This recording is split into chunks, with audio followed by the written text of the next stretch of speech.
dedicar essa energia, ele vai dedicar pros esquemas dele, pô. Não, e você vê que, assim, eu até estava falando sobre isso hoje, né?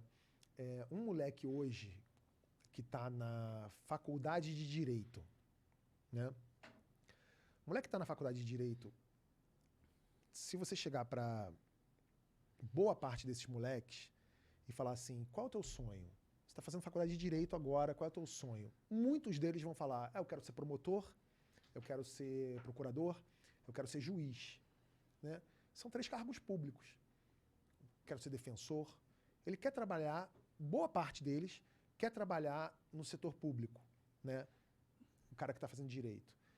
O cara que está fazendo medicina, chega para ele e pergunta, e aí, você quer trabalhar no SUS? Não. Ele vai falar assim, nem fudendo.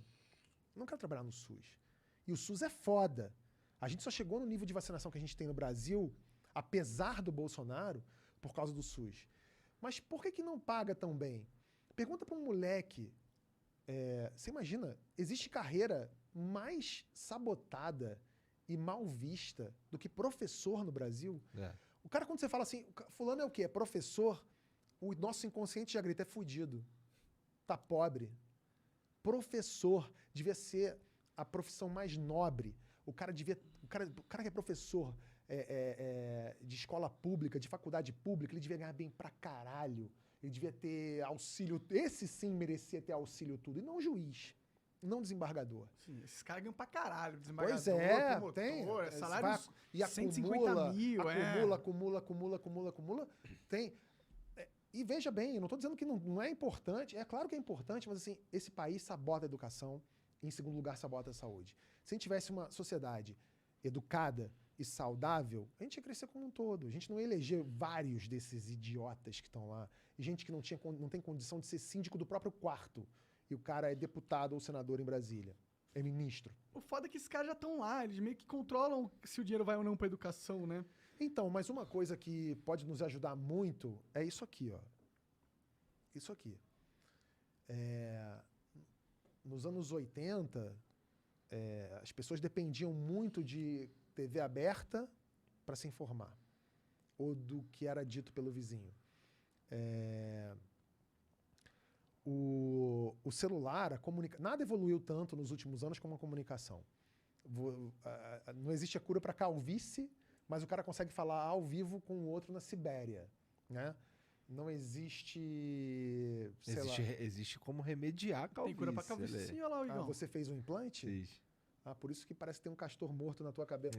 Para de ser invejoso. Tô brincando. É que eu nunca faria. Por que não? Porque eu amo ser careca.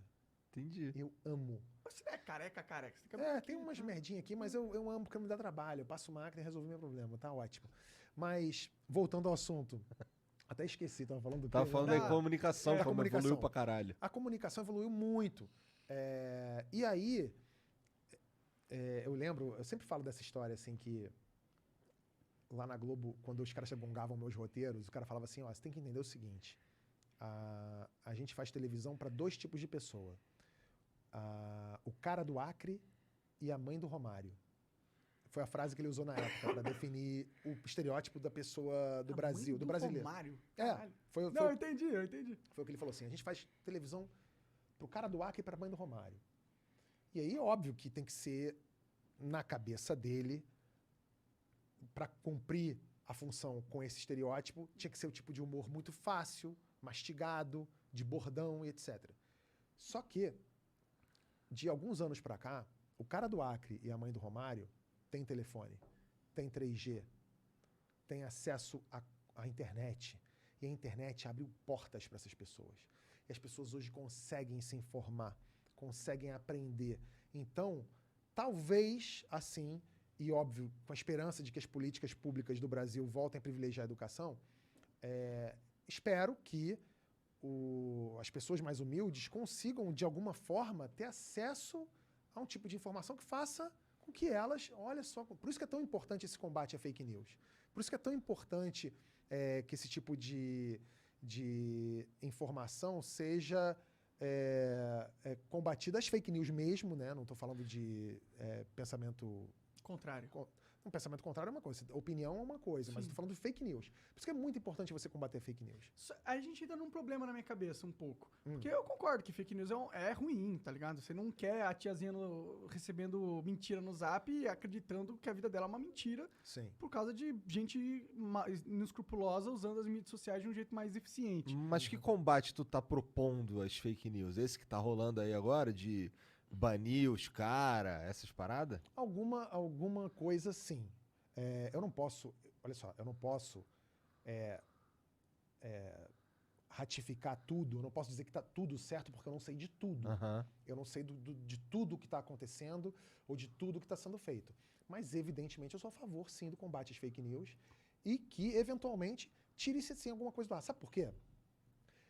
E vocês estão falando com um comediante, um humorista do Porta dos Fundos, que cuja empresa sofreu um atentado terrorista. Então, assim, ninguém é mais a favor da liberdade de expressão que eu.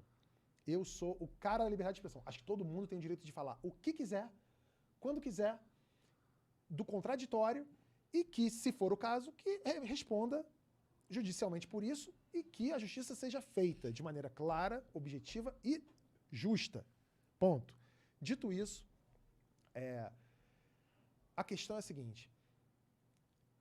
Hoje em dia, a tal liberdade de opinião ou liberdade de expressão está sendo confundida com crime, com apologia ao crime, com incentivo ao crime, ou até mesmo com você brincar ou sabotar a saúde das pessoas. Uma coisa, eu até vi essa semana um jornalista aqui falando com vocês, que ele falou o seguinte: veja bem, eu nunca suscitei que as pessoas não se vacinassem. Eu faço perguntas. Sim. Eu faço perguntas. Uma coisa é você chegar e falar assim, a vacina funciona? Isso é uma pergunta. Você falar assim, já testaram essa vacina? Isso é uma pergunta. Quando você aparece num vídeo falando alguma coisa do tipo, assim, tá? Eu não tô dizendo que é ipsis literis desse jeito, mas algo como se fosse isso aqui. Veja bem, a vacina funciona mesmo? Porque tem gente morrendo aí nos Estados Unidos, hein? Sei lá se é um negócio bom essa vacina mesmo. Será que é bom? Quem testou? Quem tem interesse em vender essas vacinas? Será que tá vacinando? Sei não, vai vacinar? Vai botar seu filho para vacinar? Isso pode dar um problema, hein? Isso não é fazer uma pergunta. Isso é induzir a pessoa a um erro. Isso é induzir a pessoa ao erro. Isso é você dizer para todos os seus milhares de seguidores, milhares de espectadores, que, olha, você tem certeza que você vai botar seu filho ou seu pai para vacinar? Porque se ele morrer, a culpa vai ser sua. E quando você fala isso para uma pessoa, contrariando a ciência, no meio de uma pandemia e vivendo em sociedade, isso deixa de ser liberdade de opinião ou estou só fazendo uma pergunta. Isso é outra coisa. Sabe qual que é o perigo disso? Qual? Eu entendo o argumento. É tipo, porra, o cara obviamente tá falando merda pro ganho político dele e tá cagando se a merda que ele vai falar vai impactar negativamente das pessoas ou não. E muito provavelmente ele sabe que vai impactar negativamente. Não sei o que passa na cabeça dele, talvez ele acredite no que ele fala. Mas o problema é, a partir do momento que você fala, ok, alguns discursos têm que ser cerceados, aí você entra no segundo problema. Como que a gente faz isso? Como que eu faço esse filtro no discurso da sociedade? E aí que mora o maior perigo. É muito fácil. É porque quando você faz isso, você tem que dar ferramentas a alguém ser o mediador. Sim. E quem você confia? Você confia no Estado para ser o mediador da verdade na comunicação entre os humanos? Eu não confio, cara. Não, você deve confiar em alguém. A questão, se você confia ou não, é uma outra questão. Se as pessoas que estão lá são capazes ou são competentes o suficiente para isso, é uma outra questão. A questão é a seguinte, para você avaliar se algo deve ser ou não cerceado, se essa liberdade deve ser cerceada ou não, você tem que pensar da seguinte maneira. Morre gente por causa disso? Qual é a diferença da liberdade de expressão? Por exemplo, um cara que fala assim, eu acho que gay tem que apanhar na Avenida Paulista. E um cara que fala que, porra, eu amo refrigerante. Nossa, com açúcar, então, amo pra caralho. Eu quero beber refrigerante, acho que todo mundo devia beber refrigerante. Tipo... É crime beber refrigerante? Mas vai causar morte se as pessoas beberem mais refrigerantes ao longo da vida? Vai. A entendeu? pergunta não é essa. A pergunta que eu te fiz é a seguinte: é crime beber refrigerante? É crime duvidar se a vacina funciona ou não? Não, você pode duvidar. E pode falar que duvida? Não, você pode falar que duvida. A questão não é que ele fala que duvida. Ele fala que duvida... Com intenção maligna. Não é uma intenção. Ele faz isso com a intenção de que as pessoas sabotem a vacina. Entende o que eu tô falando, ô, Mona? Olha só. Não, eu entendo o que você tá falando. Eu acho que é perigoso. Não sei se você entende. Eu acho que é perigoso você dar essa ferramenta na mão de um burocrata. É só isso. Entendeu? A partir do momento que tem alguém que tem o controle de escolher se você vai poder falar ou não, eu acho que fudeu. Eu acho que deu merda pra caralho. Mas olha só, o cara que fala, eu acho que beber refrigerante é uma delícia, acho que as pessoas deveriam beber refrigerante. Não é crime beber refrigerante. A pessoa pode beber refrigerante, ele pode ficar até virar diabético. Se ele quiser encher o rabo dele de Coca-Cola, se ele quiser botar 2 garrafas de, sei lá, no rabo e com mentos ainda para ele virar um foguete e ir pra lua, azar o dele. Se as pessoas fizerem isso, não é crime. Agora, o cara que fala...